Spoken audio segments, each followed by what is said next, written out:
We are a river city, a bold city, the First Coast, a place to create and to belong. Here, the sun shines a little brighter, and so do the people. We share a love for our region, a pride for JAX, and a passion for the beautiful game, dedicated to giving everyone a sporting chance. Together, we will elevate soccer and sport in our community by lifting every voice. We are Sporting Club Jacksonville. We are Sporting JAX.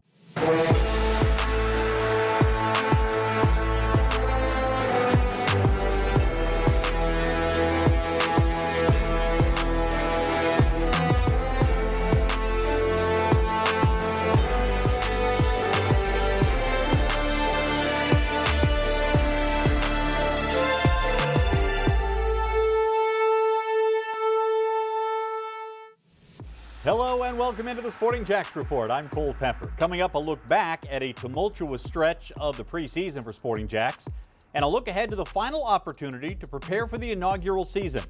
Plus, how a local soccer phenom is growing in the game representing the United States, and how you can see a former World Cup winner right here in Jacksonville. But let's start with a frustrating day and a disappointing day for the club. There was so much anticipation for the first game in front of fans. That was intended to be last Saturday against the Scottish champions Hibernian FC. But Mother Nature had other ideas. Heavy rain fell in the afternoon. Then by evening, the lightning show made it impossible to play. It was a blow for Sporting JAX players who wanted to experience playing in front of a big crowd in the home park for the first time, for Hibs, who came all the way from Scotland for the game, and for the fans who wanted to see some soccer. Instead, we were all left wanting. It was a tough blow, but one that the team knows they have to get past to prepare for the season. Well, it was like a roller coaster of emotions. Obviously, we felt like, we were going to play the game for a long period of time. It was going back and forth. The weather wasn't cooperating. I'd already done my pre-game speech. So we were ready. I think we were prepared. We'd prepared all week. And I think, during that whole week of preparations, you're emotionally, up for it, excited. To play in front of the home fans was going to be a really special occasion. The effort the staff put in behind the scenes to get the stadium and to get the fields all ready for us. I mean, there was so much work and preparation that went into it, but emotionally it was really draining and really disappointing at the end of it that we couldn't get the game in. But at the end of the day, it was out of our control. We just appreciated everybody's patience and appreciated everybody's support during that time. I mean, obviously it was pretty sad that we couldn't play in that game. All the girls were super excited. I was excited to come. I was coming straight from the airport to the game, but it was going to be a great night, a great opener. And so it was disappointing that we couldn't play, but we're really excited for Friday. Yeah, I mean, I can't speak for everyone, but I'm a very present person. I like to take it one training at a time. So yeah, I'm super excited for the start of the season and then Friday in general. But today my focus was on our training. Tomorrow it'll be on that as well. And I like to think that the rest of the team is like that as well and kind of just getting better each day. We now welcome in Becky Burley. Becky, the plan was for us to be breaking down the first public preseason match for Sporting JAX. Instead, we don't have anything to look at. This was a tough way after all the buildup. That is so hard. I mean, the hardest part is like you are so amped up for a game. You feel like you've got your prep in. You feel like you're emotionally ready to play. And then nothing happens. And there's nowhere to go with that. That's the hardest part. All right, so from a coaching perspective, how do you make up for the loss of not one but two preseason games that were scheduled against international competition? The challenge of that is that if this was a returning team, you would feel a little bit better about that. With the fact that it's a brand new team, like you just want to test yourself against some experienced players before you have to go into that first match. And, there's going to be an opportunity to do that, but certainly it makes the practice time even more important, the training games more important in terms of intensity, in terms of what you're trying to get done in those. All right, well, let's look ahead to the rest of the preseason, which at this point is pretty limited. Next week, Sporting JAX will travel to Kentucky to face Lexington SC. Then we're on to the regular season. So what needs to happen over the next couple of weeks? It's that fine line of like making practices really intense to the point where it simulates a game situation and understanding you're playing against your own players. So it's really never going to be the same in terms of everyone is playing the same system type style of play. And when you play an opponent, that may not be the case. But two, you don't want your practices to get to the point where, it's such a physical situation that you're putting your players in jeopardy either. So it's finding kind of the equilibrium of how do we get as much out of it, what we can, and then really put a lot of emphasis on that Lexington game in terms of being able to get prepared. Becky, thank you. We mentioned that there were 2 matches lost. The other one was originally scheduled to be played tomorrow against Wrexham, but Wrexham returned to Wales after a tour of Australia, racked by injuries. They couldn't put together a full team because of those injuries, so the game was postponed. Those who purchase tickets for either match will have the option to get a credit or for a future game or a refund. Sporting JAX also announced this week that former U.S. women's national team goalkeeper and the 1999 World Cup champion Brianna Scurry will be the keynote speaker for the club's business kickoff luncheon scheduled for Wednesday at the WJCT studios downtown. Scurry told me she's looking forward to sharing her story and helping to launch the 23rd professional women's soccer team in America. Oh, I tell you what, I'm excited to be there. Like we talked about the excitement, and I'm just so excited because, I mean, you have this league now with these, 200 plus young women having an opportunity to show what they can do. You have, an evolution of teams and of ownership and in more places and cities that they can showcase their talent. And part of the reason why that is so amazing right now is because you have such great support from corporate sponsors that you've never had before. For example, now this league is called the Gamebridge Super League, who I'm affiliated with. I'm an ambassador with Gamebridge, and the fact that they've come in and really, put their flag down with this new league is truly outstanding, and it gives everyone the opportunity to show what they can do. It gives a new community an opportunity to have a league. It gives players an opportunity to showcase themselves, and for this community of Jacksonville to really see what soccer can mean to them. And it's amazing because you don't always have this kind of an opportunity to be in on something brand new. And you have that right now in Jacksonville. So for me, it is an honor because my legacy is continuing to grow the game in any way, shape I can. And this is absolutely right on the money with that desire that I have. And I'm so excited to come and hang out with you folks in Jacksonville and really meet everybody, the players, the fans, the kids, the parents, everyone, and celebrate with you with the launching of this new team. Well, here are the details on the Ascension St. Vincent's Business Kickoff Luncheon, Wednesday morning starting at 11 at the WJCT Soundstage. We'll have local business leaders, entrepreneurs, and professionals there for networking, inspiration, and community connection, all centered around Jacksonville's first pro women's team. If you'd like to attend, tickets are $30, and they include a pair of tickets to Sporting JAX's inaugural game on August the 23rd. Go to sportingjax.com/luncheon to purchase your tickets. And we now welcome in Emerson Burris. And today, Emerson, you're getting to know another one of the players. This was one of the first players signed by Sporting JAX, Ashlyn Puerta.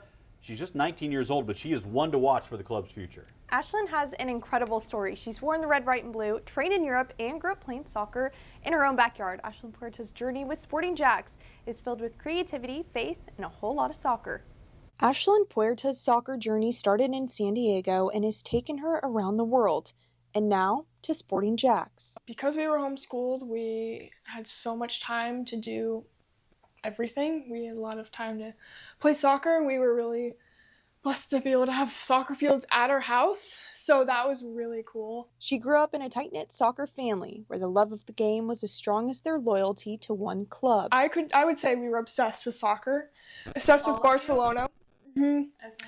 More specifically, obsessed with Barcelona. That was our favorite team. Still is my favorite team. I still is their favorite team. Ashlyn has played for multiple U.S. youth national teams and was recently named to the U20 squad for the CONCACAF Championship. I want the team to win everything, and I want to score a lot of goals, and a lot of assists, be an encouraging teammate. Off the field, she channels her creativity through music, a passion that's grown since she was little. I like making music. I got into it mostly, I played the drums when I was little, and I really, really liked that. And I also learned how to make music digitally on my computer. I got a little keyboard, and that was kind of like the gig for a while. And beyond goals and games, she's grounded in what matters most. Honestly, I want to be a mom. I want to start a family. Always wanted to. From national stages to backyard fields, Ashlyn Puerta plays with passion, purpose, and a whole lot of heart. A lot of smiles too, boy, and you could see it from a very young age. This game really grabbed her heart, and she's been impressive so far for Sporting JAX. Emerson, thanks so much. Season tickets for Sporting JAX are going fast. If you've not purchased your season tickets yet, be sure to do so. Go to sportingjax.com or call 904-863-KICK to join the movement. Still to come, Mauricio Ruiz joins us to take a closer look at the USL Championship. That's next as the Sporting JAX report rolls on.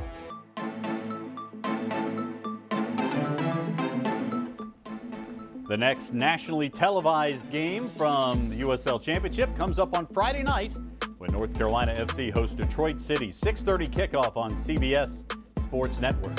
Then the following day, Tampa Bay Rowdies hosting Phoenix Rising at Al Lang Stadium, a 9 o'clock kickoff on ESPN2. It is now time for the USL Championship Game of the Week, presented by Honda of the Avenues. This week, it's another Western Conference showdown in El Paso with the Las Vegas Lights in town. But it was the Locomotive who were lights out. To the Lone Star State we go. And El Paso trying to bounce back after losing out of the USL Jägermeister Cup, but they wasted no time taking control. 18th minute, Gabby Torres, a pinpoint cross to Armando Moreno, who heads it home to give the Locomotive the early lead. 39th minute, El Paso doubles the advantage. Alvaro Quezada strikes with the left foot from the outside, curls it low into the bottom corner, and it's 2-0 Locomotive. 52nd minute now. Wilmer Cabrera finds Eric Cavalillo, center of the box. Calvillo slots it home to make it 3-0 early in the second half. 62nd minute, fast break. Gabby Torres serves it up again. This time it's Roberto Avila who calmly finishes for the fourth of the night. El Paso wasn't done. Armando Moreno plays provider now, slipping it across to Calvillo, who nets his second goal of the match. Clean finish to the bottom left. Look at that one. 5-0. 89th minute, how about another for good measure? Wilmer Cabrera feeding Emiliano Rodriguez.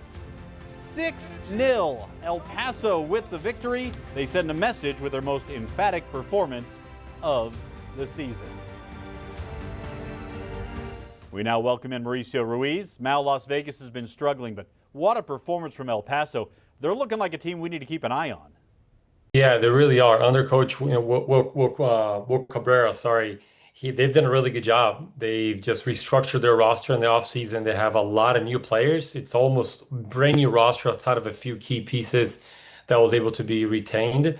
And they're playing well. I mean, they're fighting for second place, third place. If they get into a run, potentially they can get back into first. But Tulsa is on a tear themselves, another big surprise this year. And on the other side, Vegas, I mean, you said it. They're on a 4-game losing streak. This game could have been more. Watching the game and watching the highlights, I mean, this could have been an 8-0 game in all intents and purposes. So maybe they got out of it a little bit cheap. But two teams on complete different ends of where they are in their season.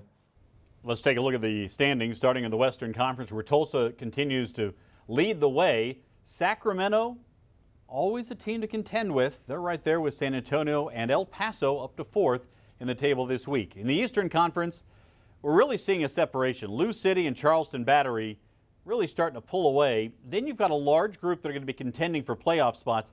A lot of these teams you see beyond the top two are going to have some key moments, could potentially, even if you're down there around 9th, 10th, 11th, could make a charge and make it interesting toward the end of the season. Group tickets are on sale now for the Sporting JAX inaugural season. Groups of 10 or more can enjoy the best prices for single game tickets. Gather your friends, family, and coworkers and enjoy a night at Sporting JAX. General admission for group tickets, just $22 per seat. Club seats, only $39 per seat. Call 904-863-KICK or go to sportingjax.com to order your group tickets for pro soccer in Jacksonville. And introducing the Sporting Flex Pack. Get your seats for the historic home opener on August the 23rd against DC Power, plus any 3 additional matches of your choice, all part of the 4-game Sporting Flex Pack starting at just $60. Call 904-863-KICK or visit sportingjax.com/flex to lock in your pack today. Still to come, our Youth Soccer Spotlight. We hear from one of the youngest players on the roster. Still technically a youth, but with a bright future. That's next as the Sporting JAX report rolls on.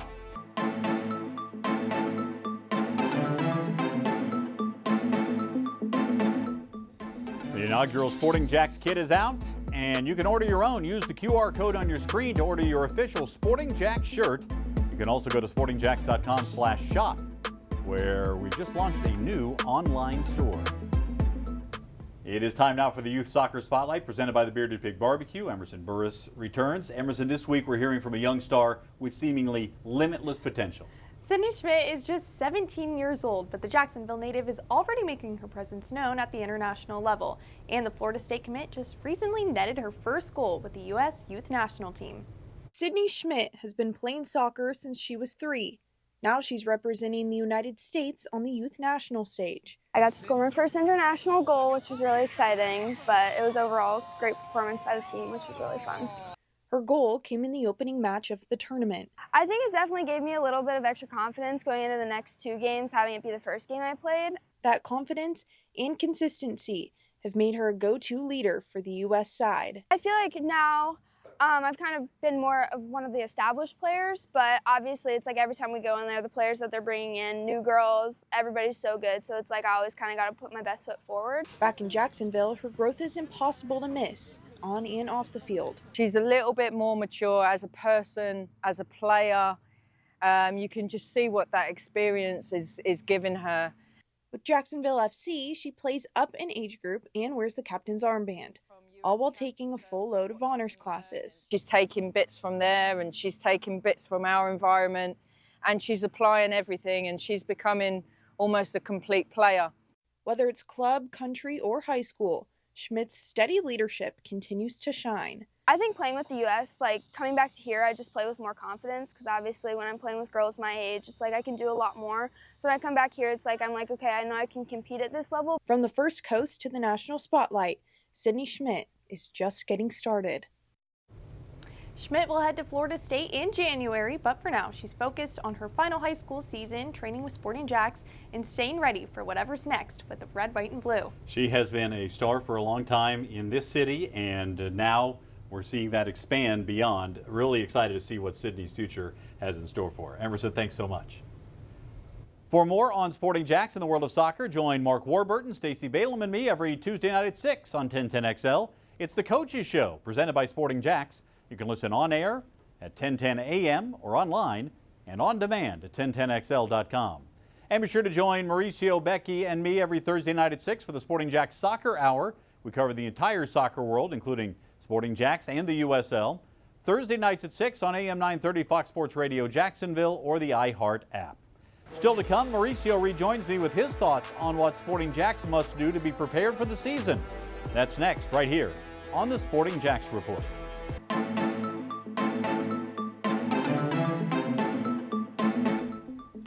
You can watch the Sporting JAX Report next Saturday at noon on WTLV NBC 12 as the Premier League returns right after.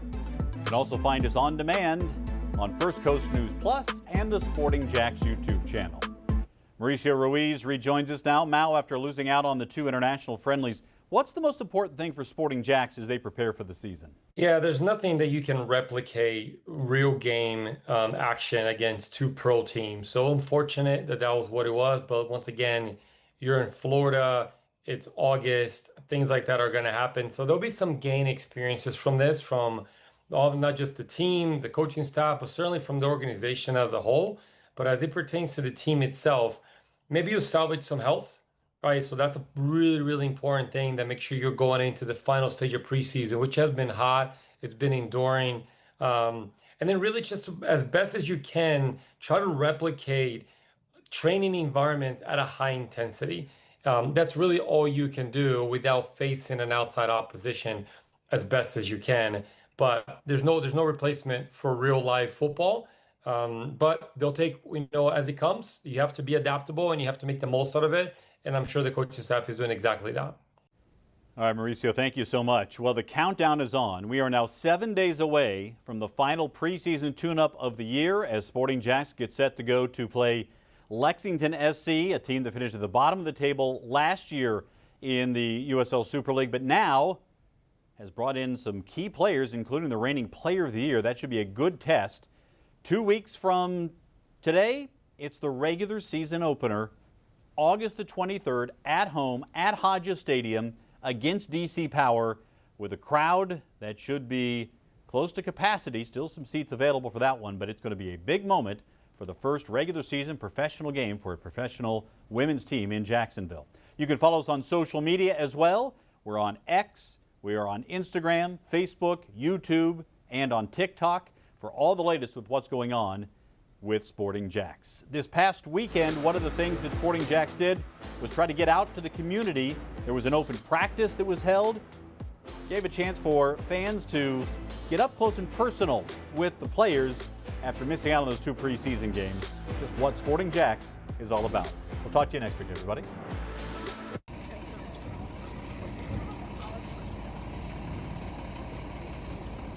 What's your name? Marlon. So cute. It's honestly like they're kind of like role models for us. We basically do those exercises, but just like a little less intense.